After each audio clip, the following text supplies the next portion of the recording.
Now, another guy who could be a huge X factor for this 49ers defense, and I think he was more on the forefront of people's minds last year because the 49ers signed him to a huge contract, is Javon Hargrave. And Hargrave is now the guy that's expected to step up and be that number one guy at defensive line. Even though he got the huge contract last offseason, I don't think anyone saw him as the guy on the interior defensive line. They saw Eric Armstead as that guy, and Hargrave was coming in to be his running mate. Well, now Hargrave is the guy. Malik Collins and Jordan Elliott have been brought in to be his running mates.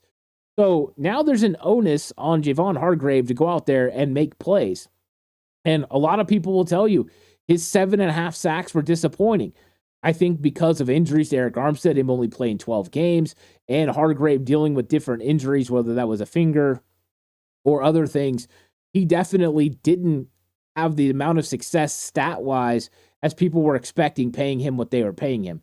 But 7.5 sacks from interior defensive lineman was still a really good season for an interior defensive lineman for the 49ers. They haven't had anyone come close to that. Armstead is the guy that normally gets those sack numbers, but there was a year where the 49ers had 3 sacks from the interior defensive line. Like, that just can't happen. You have to make sure you have those guys that can make the play. And if you're going to have Bosa and you're going to have Floyd bringing pressure from the outside, you need guys in the interior that can bring pressure. Javon Hargrave has to be that guy. Can't allow a quarterback to get pressure from the outside, step up into the pocket, and be able to deliver the football on time and with the proper footwork to get the ball where he wants to get it. You want to make more turnovers? Get in that guy's face. You want to get sacks? Collapse the pocket from the interior, getting a push or getting pressure to the quarterback's face. That's the best way. So it's important for Hargrave to make sure he does that.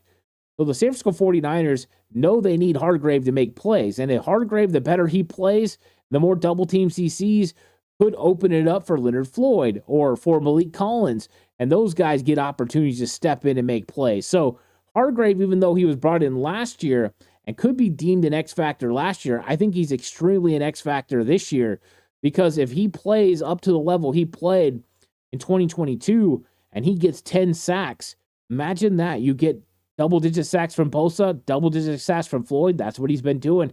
Double-digit sacks from Hargrave on the interior. What kind of effect would that have on the rest of the defense? It could be really, really exciting. So he might be a big X factor for the 49ers in 2023. The biggest one, we'll see. We're going to decide that in just a moment.